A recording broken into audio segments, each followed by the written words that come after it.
Hi, everyone, and welcome to The X, a Silicon Valley podcast about how experience shapes everything from products to services to entire businesses. I'm Brian McLean, and I'm here with Demetrius Madrigal. We have a very special guest for Season 2 and our kickoff of 2021.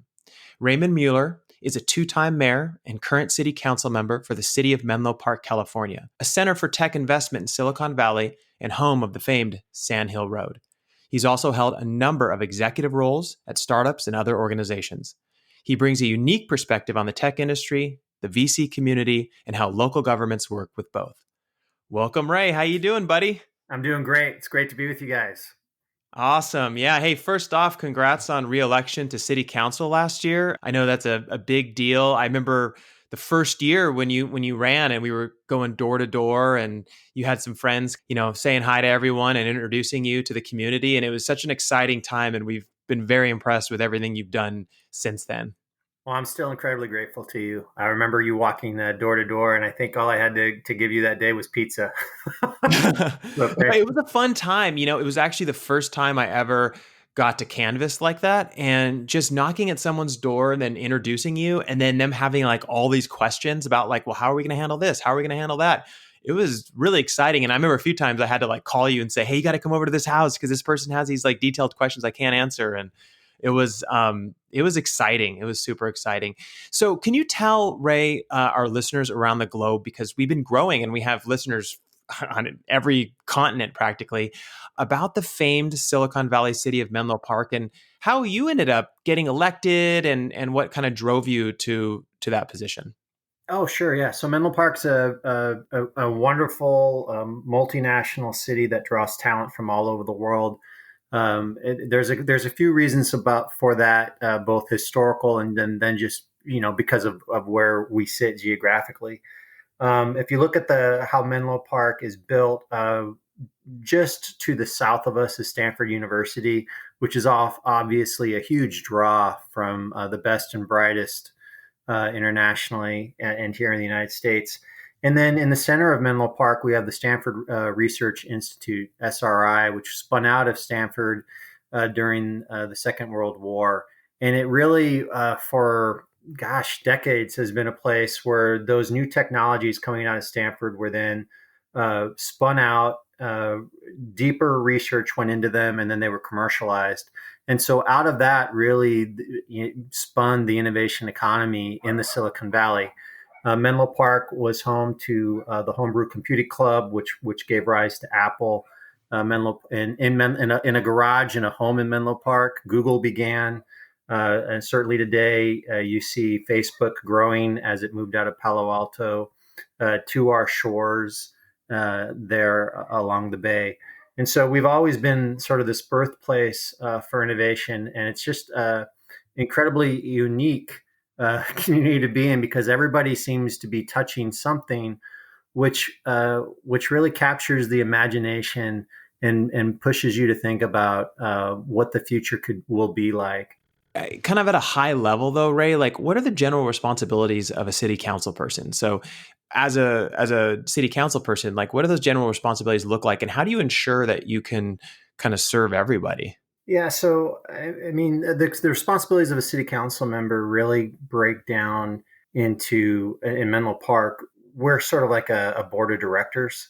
So we are a city manager run city where we hire a professional city manager to really supervise all the different departments of government, from our police department to our parks and rec to our planning and land use. And the city council hires that city manager and supervises budget, sets policy for the city, and then also is the last say in some planning and land use decision-making process.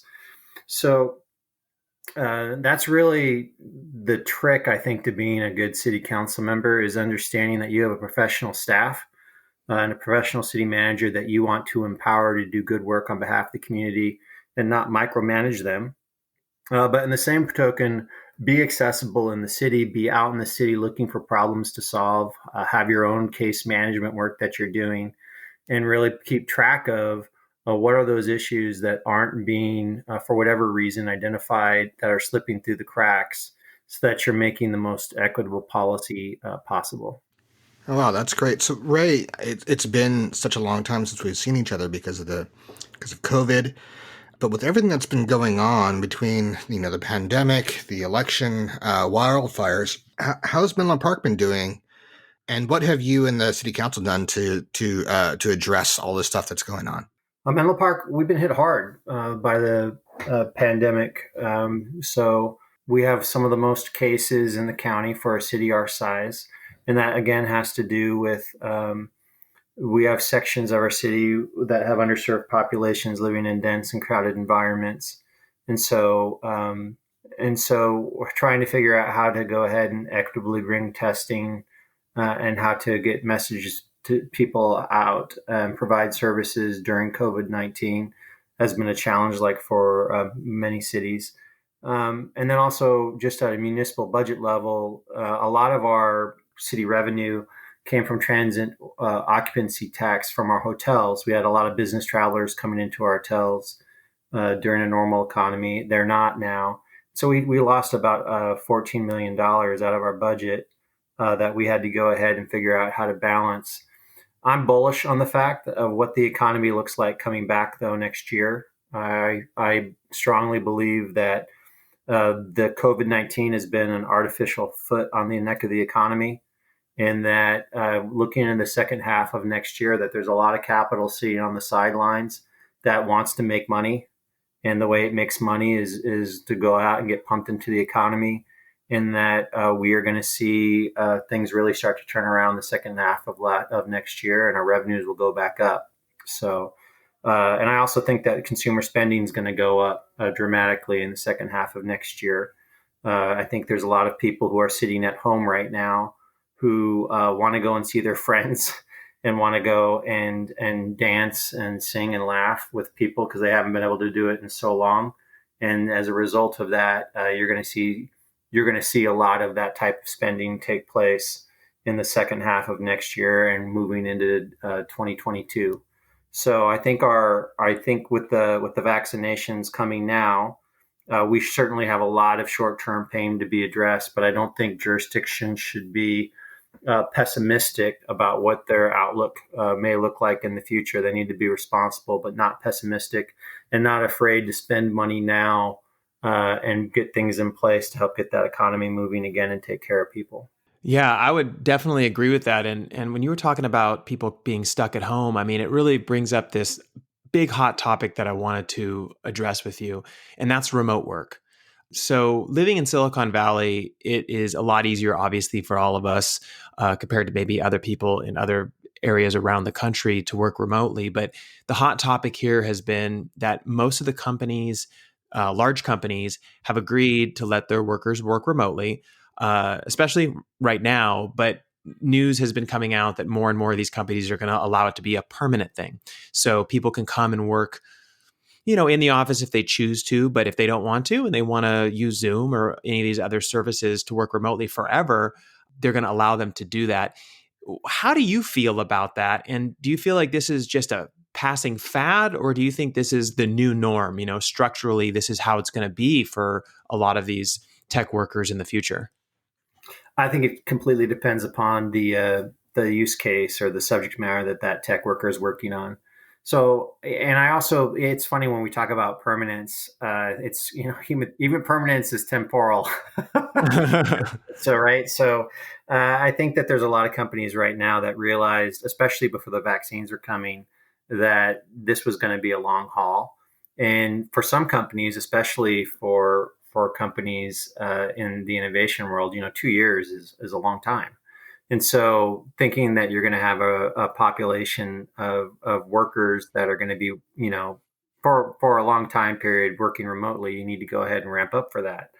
But I actually don't see any less demand for commercial office space in the planning process that we were involved in. And I don't even see our housing projects right now, any of those being stalled. If anything, people are pushing harder. So I tend to really, having been in public service now for a while, I tend to look at what actually is happening, where the money is, as opposed to Mm-hmm. what the rhetoric is. And where the money is right now is showing me that you know, there will be a certain number of employees who will be working remotely for some period of time, but I do not expect that we're going to have empty office buildings or empty commercial buildings coming out of the pandemic. If anything, I expect we're going to see people building. Yeah. I mean, that's good to hear because Dee and I come from the perspective of human behavior, as you know. And one of the things that we've been kind of analyzing and looking at is this idea that when you change someone's behavior for a short period of time, it's not that difficult for them to bounce back, right? But when you change their behavior for a really long period of time, it kind of becomes the new behavior, right? So if you've spent the last 2 years working from home and you have dinner with your family every night, and you're no longer sitting on a bus and commuting from San Francisco, and all of these different things that you used to do that you no longer do. And now you've kind of created this new normal. I'm just wondering if people are going to go, I don't want to go back to the old way. Right. Like I like being home with my family immediately instead of sitting on a bus. I like the idea that I maybe get fewer colds and things like that because I'm not on public transit as often. I mean, do you foresee any potential pushback maybe from people wanting to be more flexible now that they've gotten accustomed to it? I think it'll depend on the job type, right? Yeah, But for all those people too, people really miss human interaction. Like true. I think, so I think it's going to depend on commute times. I think it's going to depend on where they live. I think it's going to depend on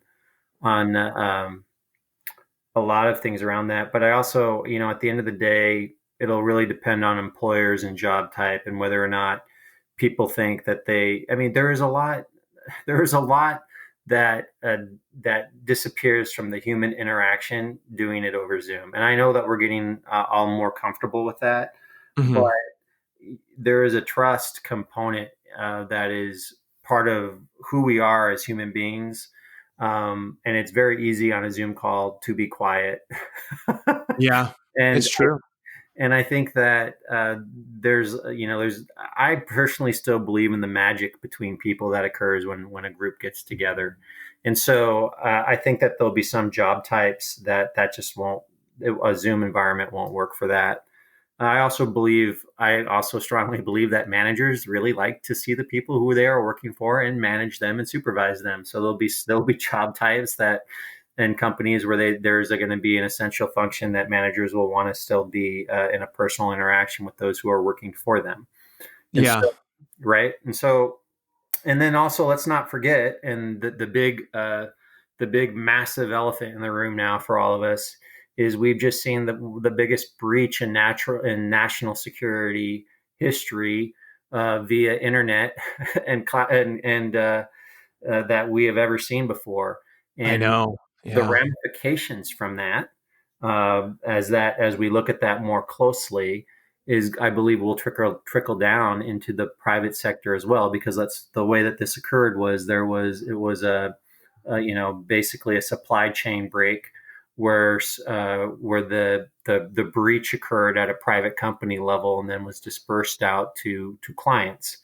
And so there's a certain amount of work as we move forward into the future that companies are going to need to protect their IP and want to be very careful about that and have secure environments. And so, some of those meetings also are going to need to take place in person for In security. person, yeah, yeah. A couple points to what you just said here. Demetrius and I actually tested last year some hardware for a couple companies, and it was tremendously challenging because, you're holding up, let's say, a piece of hardware that you're testing out or wanting to refine, and you're holding it up to the camera and trying to show the other person. It's hard when they're not touching it and feeling it, and having that experience. And we kind of saw that a little bit. And then on the other side of it, I think the happy balance for everybody is that these tools are getting so good, like Zoom and Microsoft Teams and all these different ones that everyone's using, Slack, is that telling somebody if you need to stay home or want to stay home, you can. But, we prefer you come in the office, say a couple days a week or something like that. But if you need to, it's no big deal. You're not going to be punished for it. I think that's kind of the big mental freedom for most people, is just knowing that, like, if their kid has a soccer game at 5 o'clock and they'd love to go to that soccer game, they can work until 4:45 and jam over to their soccer game. And they're not going to be penalized for it because they chose to work remotely that day. Right. I think that's kind of the happy balance for most of these workers. At least that's my feeling on it. Yeah, I mean, obviously, all this new technology provides greater flexibility. That's certainly the case. But from a public policy planning perspective, it doesn't change the fact that what the norm will be, that the flexibility will be from, right? And so we're going to really need to see. But what I will say too is that for those there, one of the things from a public planning perspective that this all causes is that you're going to see greater investment in infrastructure outside of your city centers, so that because you'll have some areas that will want to be able to attract satellite campuses or build communities that attract people who want to buy the homes there, but we'll need that capability to go ahead and use high speed access to the internet and whatnot. So that leads right into my next question, the other hot topic, which is, all these headlines have been coming out of like, this company's leaving Silicon Valley, Hewlett Packard's leaving, Oracle's leaving. That's kind of not exactly true. I think what I'm reading, and you can correct me if I'm wrong here, but a lot of these companies are relocating their headquarters, but still leaving offices in Silicon Valley. So I think it's what you're talking about, right? They're just trying to increase flexibility for a workforce that wants to diversify. I mean, is that kind of what you're seeing as well? There's a few things going on here. One, absolutely is the case. None of these companies have said we're moving all of our workforce. What they've said, we're moving our headquarters, and we're going to go take advantage of the tax. And they're very upfront. We're taking advantage of the tax advantages in Texas. Sure. And yeah. I always laugh because Texas is Texas came out. The head of the Texas Republican Party came out last week and said that they should secede from the union because of the election, what happened in the last election with President Trump. So in many ways, Texas is definitely a different place than California. I concede that. but we do. So there is that taking place. I also think it's important to look at the profile of the companies that are doing that. These companies, Tesla for all purposes is no longer a startup company. It's a company now that is producing, producing vehicles on a large scale. I don't think they still have manufacturing here in California. It makes sense they're going to have manufacturing elsewhere. HP, isn't known for being that large of a research company anymore, right? So the idea that they're going to be moving somewhere else, what is the value of being so close to the institutional center of research for them?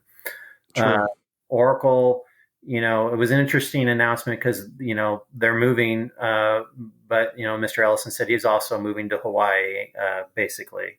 So, and it's that while they do work, it's a very mature software company. The Silicon Valley, we certainly have our examples of leading edge technology companies that have set up here and stayed here through maturity.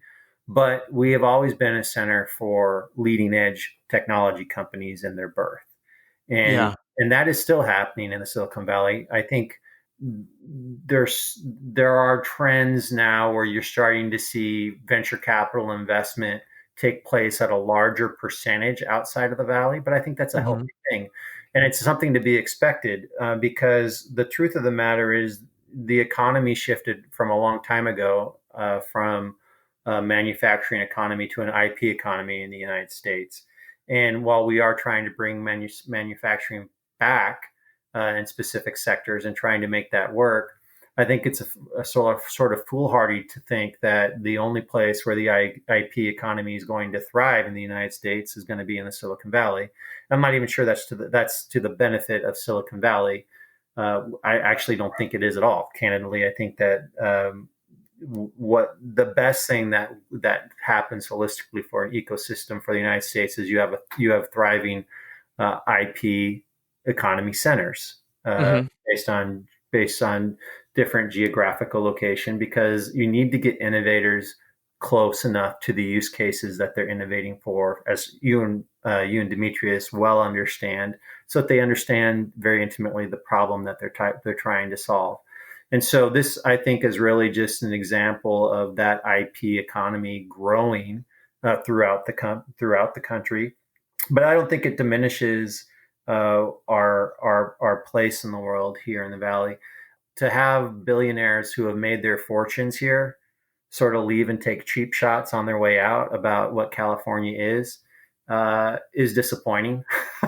Yeah, I don't like that either. I feel like, the Valley helped them grow what they built, and it's kind of like, if you want to leave, then just bow out, kindly, right, and say thanks and move on, right? But Well, and to leave at the time when we're in the middle of the COVID-19 crisis, and California is doing our very best to battle that crisis and try to stabilize our economy, and to walk out at that point and to make comments like that, I think setting a pretty low bar. If we were at the height of our economy and that was something that these folks were doing, you'd sit there and go, okay, well, but to leave when we're at a point when we're struggling the most and take a cheap shot like that, I think's disappointing.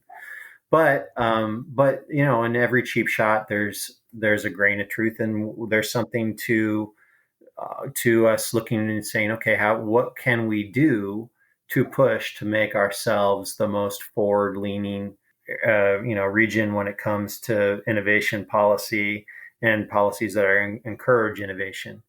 But yeah, but let's just put it this way: those who are leaving right now and taking the cheap shot certainly have managed to thrive.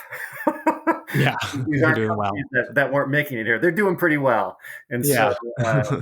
and they're just trying to figure out how to make more money. Oh, absolutely. Yeah. And I think the concern, to kind of sum it up, from people that we talk to, is just that if we're gonna birth these companies, should we also be thinking about helping them stay here as well? Right. And I think that's where, like, the tax issues come in, and regulation issues and all that, is like, how do we help them grow here to the point where they'll want to stay for the long term?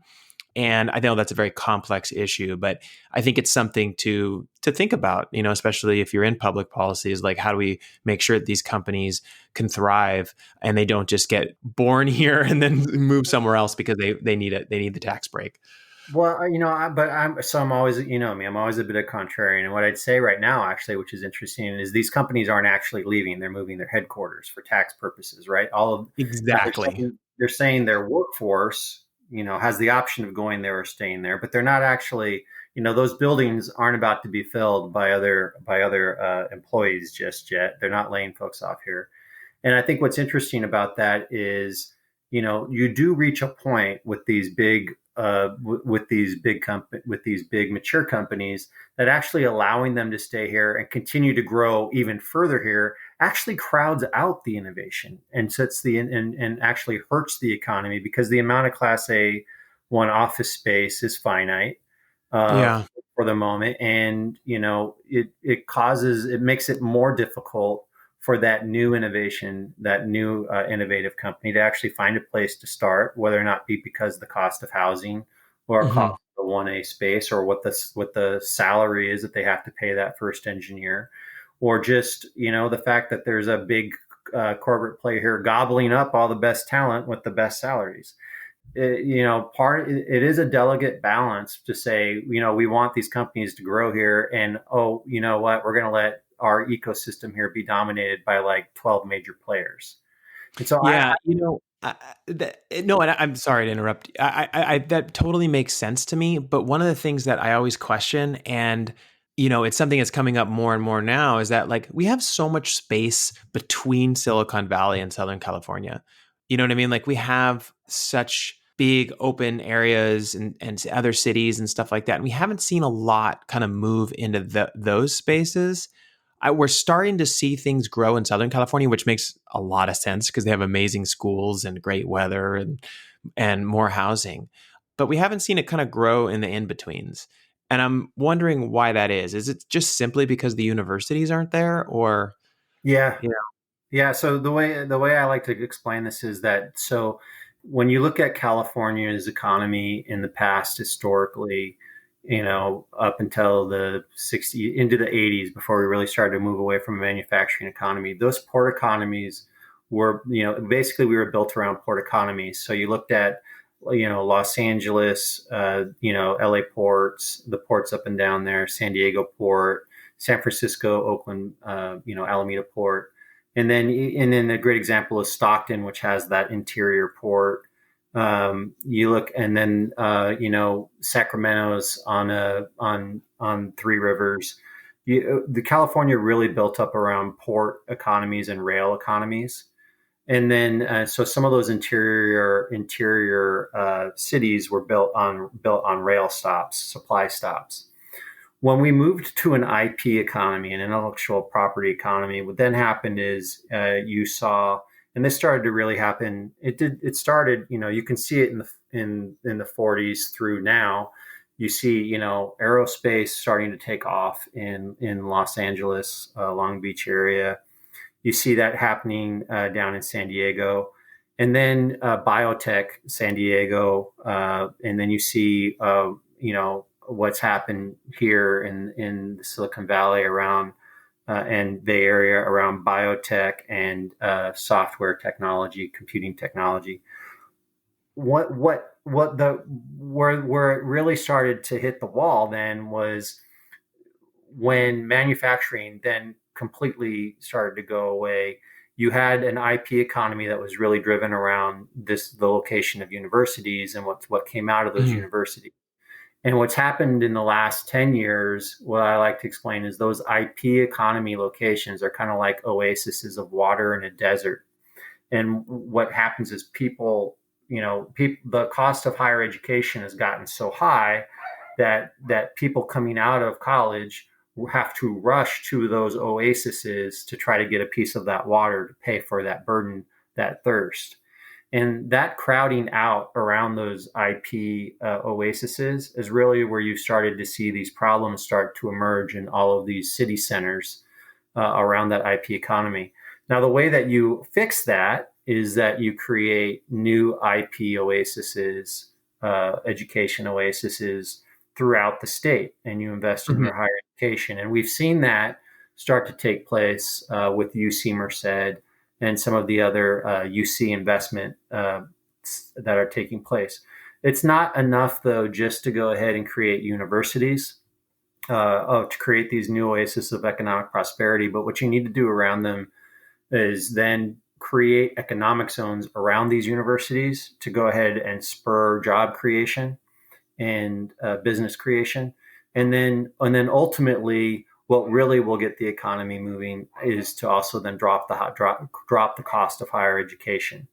If you create these new university centers and you specialize them in different areas of IP, you drop the cost of higher education. So people coming out of those universities, have a choice to go ahead and either start pursue their own venture or provide services to those ventures, or join a company that is there in that area, in that burgeoning new economic ecosystem, as Mhm. opposed to having to run to an oasis center on the coast that's already well established. You will see that prosperity sort of spread and equalize throughout the state. And I know anecdotally, like I've had so many friends that have gone to really great universities like UC San Diego or UC Santa Barbara, things like that, and they've told me like, oh, I didn't want to leave. Like I loved the city and I loved everything about it, but I had to leave because I had to come here to get the job. And Right. if you think about it, if there were opportunities there, right, then they would have stayed. They would have grown that city, but those opportunities currently don't exist. Right, and that's exactly it's a multi-tiered issue, right? So you have to lower the debt burden so that people can go ahead and take the jobs that are coming forth in that new burgeoning ecosystem. you have to create that IP center that's creating that intellectual property, and then obviously certainly what you want to be doing is creating sort of the underlying infrastructure in that opportunity zone, so a company is going to choose to start there as opposed to somewhere else. But that's essentially, I mean, when you talk about that's what we want to do in California, that's essentially what's happening right now, is taking it back full circle to the discussion about the other states. Uh-huh. So the other states who decided they wanted to, they needed their IP ecosystem. Well, what they did was, and so that's why Austin, University of Austin, Texas, has created an IP ecosystem around it, and they've actually, they've created their opportunity zones with their tax incentives, and so there's investment taking place to go ahead and have companies both move there and start there. And so, California's really response to this is we need to do this work in our city centers, but we have great examples of how if we do it we do it elsewhere in California, there's going to be that opportunity to really see those ecosystems grow. Yeah, I think that you have some great points about this kind of mobility of the tech industry. And Bryan and I have been saying for a while that the concentration in a couple different places like Silicon Valley and Seattle is probably not healthy for the industry. So when we saw some of this news, I thought it was a good thing until I saw that it was not what it appeared to be immediately. It was more relocating the headquarters and actually starting to actually relocate people. But at the same time, I think that it means that some of the newer jobs will start up in those areas. But as a city council person from Menlo Park, you're probably involved in some of these discussions about bringing some tech companies in or out of an area. What in your experience kind of characterizes a good relationship between in city government and these VC firms or these large companies like Facebook? It's like a dualistic nature where you're not too close, but you're close enough, right? So you need your city government needs to be listening in terms of what the needs are, and understanding what that entity, what their plans are for the future, so you can go ahead and match that into your city planning process to see if you can make it work. And then a lot of it has to do with infrastructure. A company can say, "I want to grow this much," but it's the city's job to provide all of the infrastructure and city services. And we have districts that we work with to provide those services as well. And so, especially now, with the way that when a company grows, that triggers the need to create housing, it triggers transportation investments, it triggers education investments, because with that housing comes new students. It's really for a company the size of, say, like a Facebook, that's a conversation that takes place at many different levels to make sure that the jurisdiction is up to that logistical hurdle. To go ahead and plan appropriately. With a smaller company that is basically moving from fundraising to getting ready to go public, that is a discussion where people are just really sort of looking for class 1A office space that already exists, and they're trying to figure out how do we move these employees around, and what's the potential for us to be here for a long term. And that's and so it's sort of a different discussion, but you're really, you're trying to figure out, okay, do these employees live in your city? How are they going to get around in the city? How does that fit into the current framework? One of the things that cities deal with is that a lot of tech companies, provide food on site. And that if they're not ordering it from your local restaurants, they're basically eating up space in your ecosystem that used to support the local economy, but no longer really is.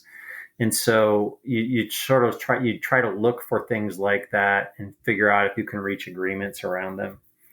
So I hope that makes sense. Yeah, that makes total sense. We actually had our favorite little sandwich spot in Mountain View that once Google really stepped in and took it over, that place didn't have any customers anymore, so we don't get to get their sandwiches anymore. So I definitely hear what you're saying on that. When it comes to this competition for Class A office space, does it feel like there's just not enough? Like there's more companies that want the office space than there is available? It's been that way for so it depends. It's upturn and downturn, right? So we've had a sustained upturn where it's definitely been competition for Class 1A office space, and it's been that way for a while. There are downturns in the economy here where that is not the case, but we haven't seen that in Menlo Park. We really haven't seen that happen. We do have some issue taking place right now with some of our retail space laying vacant, but I think that has to do more with the amount of rent that people want to charge, and also long-term plans to sell buildings and things like that. And that's just different than office space, obviously. Yeah, office space is still at an incredibly high premium here in this area. So, Ray, I had a question about the relationship between government services and kind of using private companies. So, one of the things that I hear all the time is that people would love it if more government institutions embraced newer technology. And the example I always get is, how come we can't use DocuSign to sign things that are coming from the DMV and places like that? Can you kind of give us some insight of like what it takes for a government agency or service in order to embrace newer and innovative technology that makes the experience for the user better? Because I know for myself, like whenever I hear like, oh, you can't use DocuSign, we're going to have to, send you the documents, you have to print them, you have to sign them, then you have to find a scanner or use your phone and scan it and then email it. And it's this big, long, lengthy process.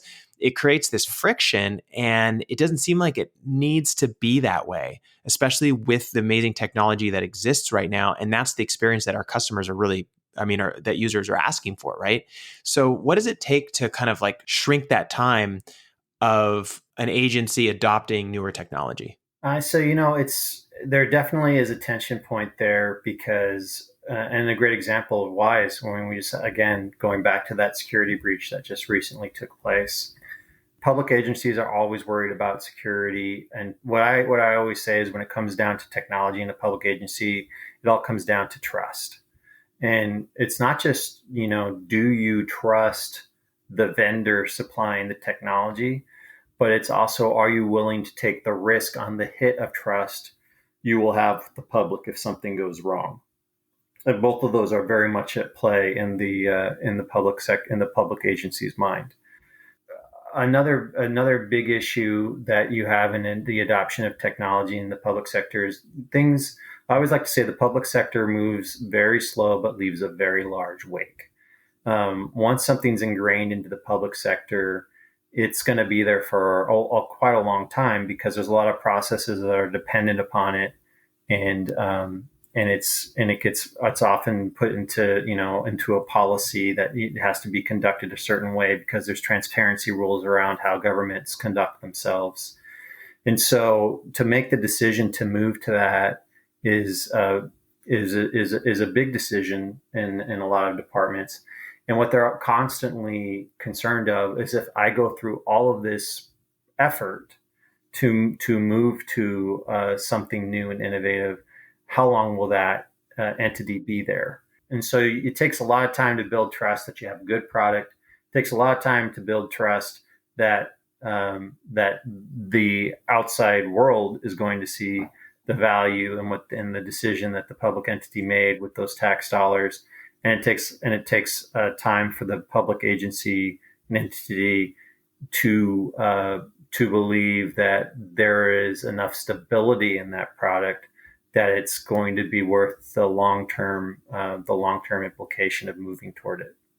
Yeah, and just one follow-up question on that. So, do they ever have like pilot programs to like test out technology and kind of like make that make allow basically for smaller companies to come in and have a chance, because it almost feels like the only people who are willing to put out the time, the effort, and the finances to grab large government contracts are big companies. But if you're a small emerging company with an amazing technology that can really serve your city or your county or your state, I would hope that there are places for them to be able to get involved and eventually grow into the bigger opportunity.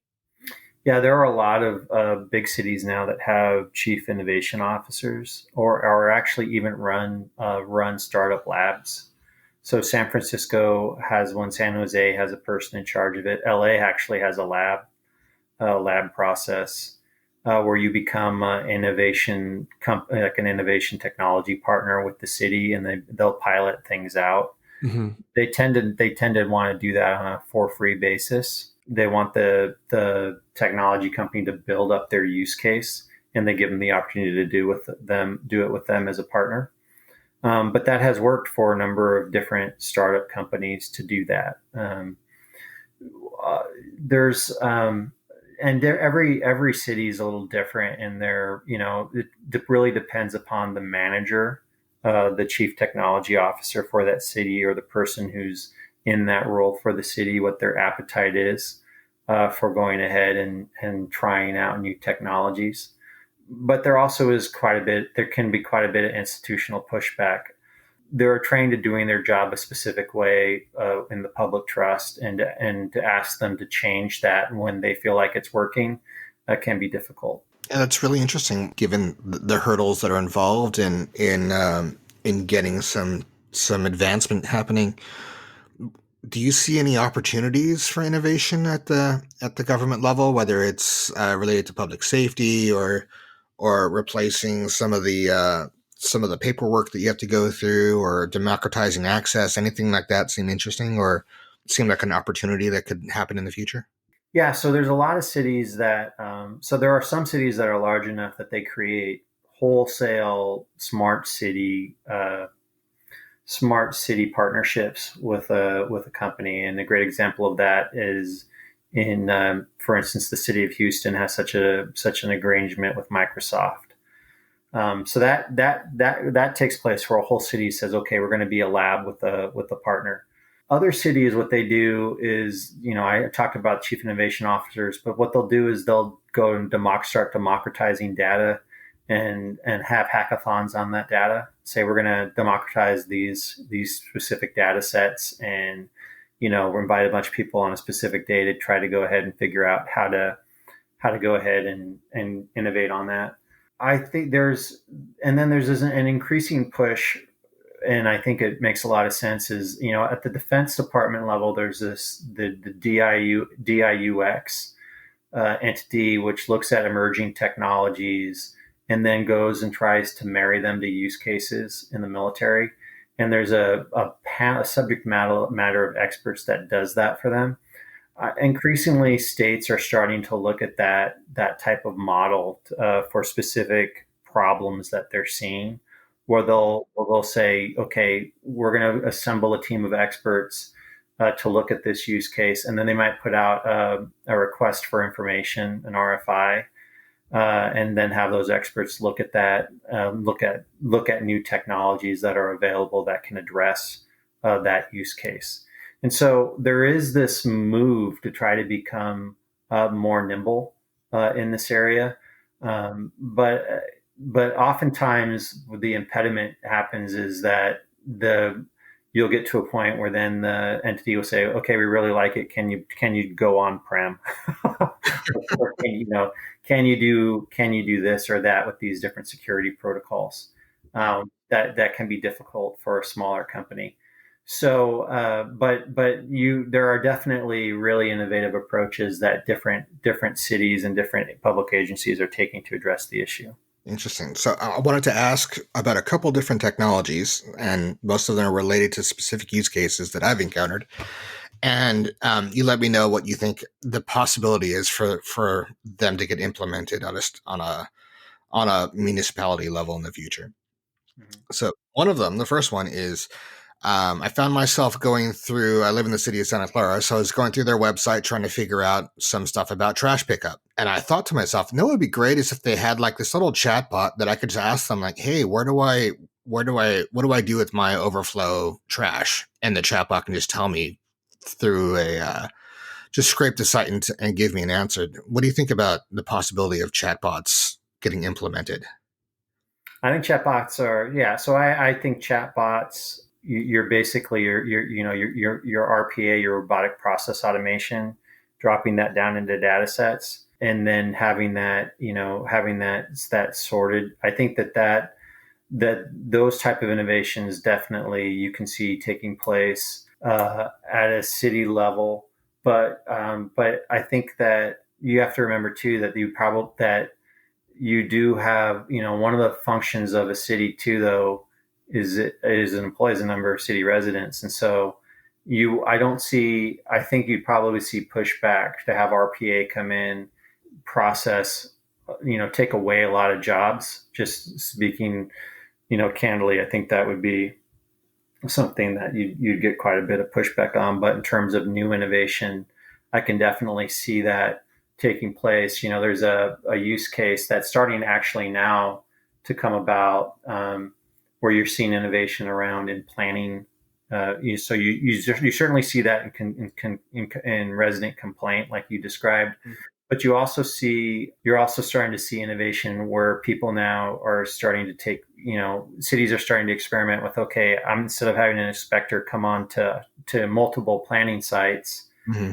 And visually inspect, can you save time and efficiency to have that inspector be at a set location and look at pictures taken on iPhones or collected at a job site, so that you're not wasting money on gas and travel time and et cetera.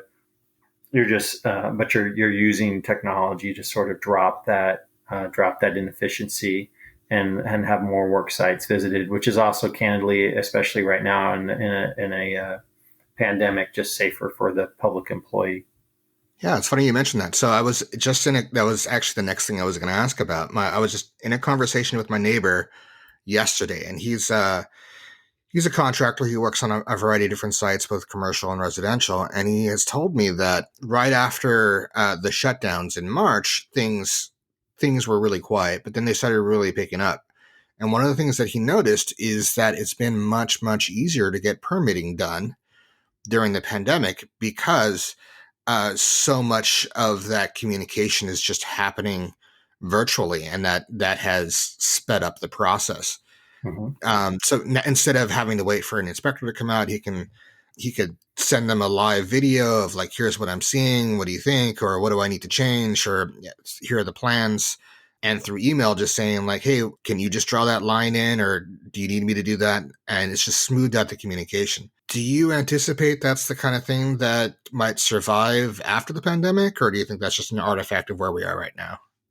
I don't just think it'll survive. I think it'll be innovated on, because what will happen is the efficiencies that people see in that they'll want to keep. But then the areas where there are drawbacks, you'll see, you can foresee, and you can foresee that people will experiment with using some pretty basic machine learning algorithms to check for certain things, so that you'll have a dual check to sort of make up for the lack of human interaction on that site. You can have the person inspect the image, but also have software basically also inspect the image as well to try to point out if there's something that just doesn't look right. Mm-hmm. And I think you'll see that sort of enhanced planning experience start to take place on a more larger scale. We already have companies that are innovating with drones flying on large construction sites to take images of steel beams and things like that.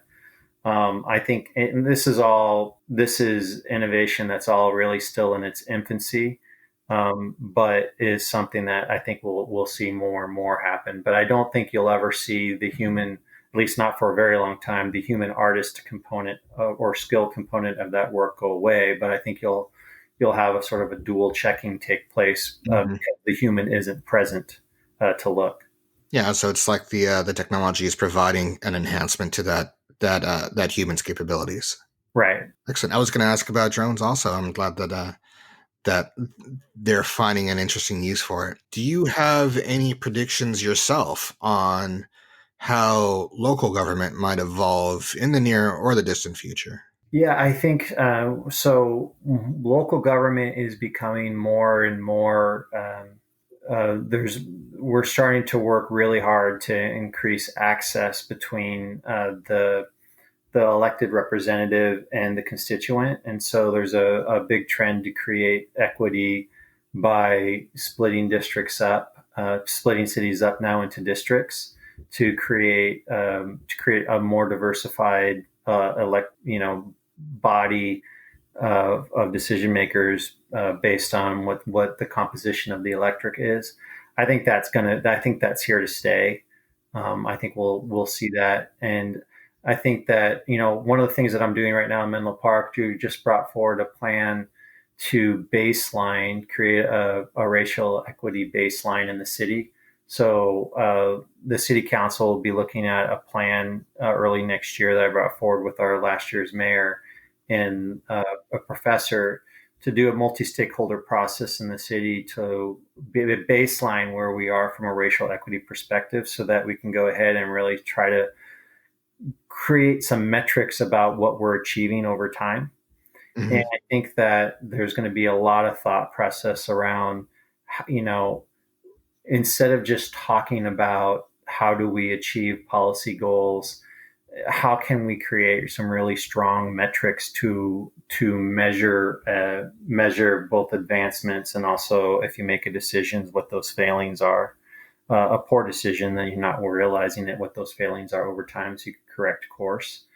I think that when you're living in an environment now where you have so many data sets for available, you're going to be able to see people innovating on those data sets.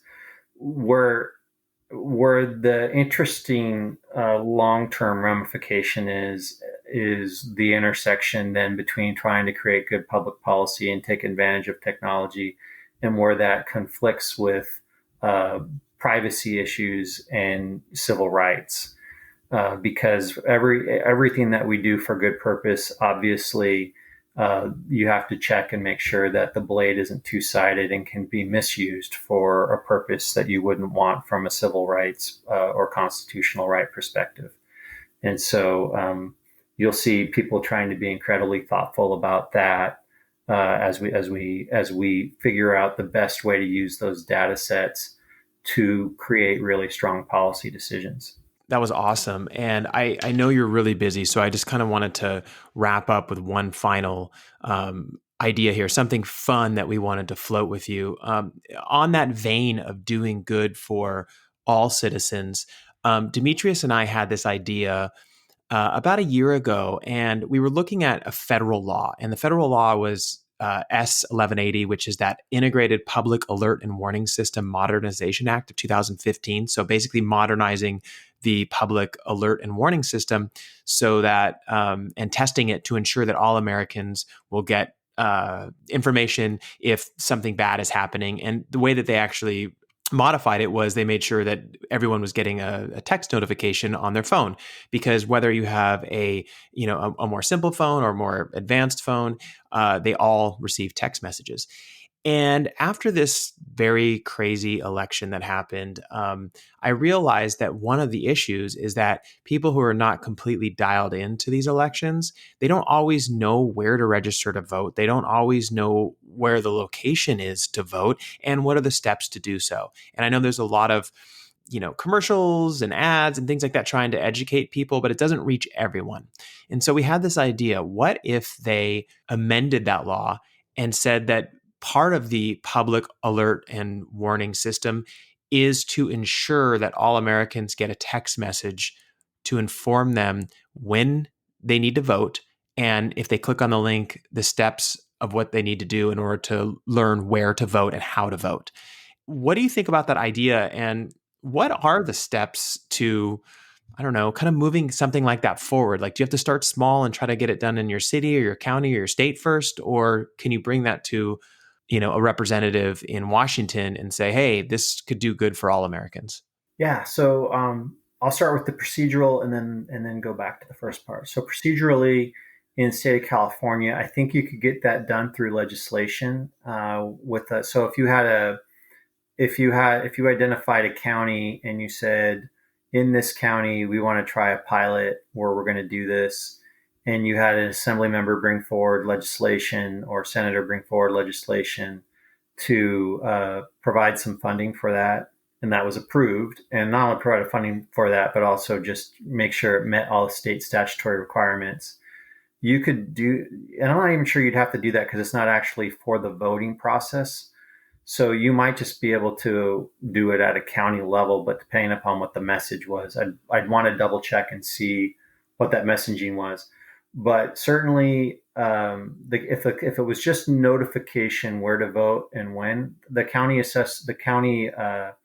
registrar of voters might be able to do that on their own. If the message requires anything that's going to trigger anything statutorily, then you're going to need an assembly member to bring forward and pick the pilot county upon which to do it and write legislation, or the senator, and get that approved. So Okay. that's how you do it in the state. The thing that and we've seen examples of that. We've seen it done with vote by mail being done here in California. I believe Assembly Member Mullen brought that forward for San Mateo County to pilot some permanent vote by mail elections that then where people would have the option, if they want to, go to the polling place, but everyone was afforded the opportunity to vote by mail. He did that first as a pilot here in San Mateo County, and then it was adopted by the entire state because of the pandemic. We've seen Assembly Member Berman in this area bring forward legislation that allows people to check to make sure their vote was counted. Mm-hmm. And I believe that legislation is going to be brought forward now to make that a permanent piece of the California election process. So that would be how to go ahead and do that. And then the second part of, do I think it's a good idea? Yeah, I mean, I think it's a great thing to let people know where they need to go to vote. And so I think I think it's a really interesting thing. I think it's a great idea. I always tell you where I think your pushback will be. I think you might get some pushback by folks who try to protect the use of cell notification, specifically for like emergency alert situations, because they don't want people to get in the habit of, oh, there's something on my phone and I don't need to look at it. So they really try to preserve that for emergency alerts, or for Amber alerts or things like that. But it just depends upon the county and whether or not the county is going to be open to doing that pilot if they think it rises to the policy import level they want to do it. That makes a lot of sense. And it's just something that we were kind of noodling on because it just seems very important, that everyone in the country just have the basic information they need to make their own decision about who they want to vote for and where and how and that kind of stuff. And it was a system that was already set up. And I think when they tested it, they had something like 94+% success rate on testing it with text messages. So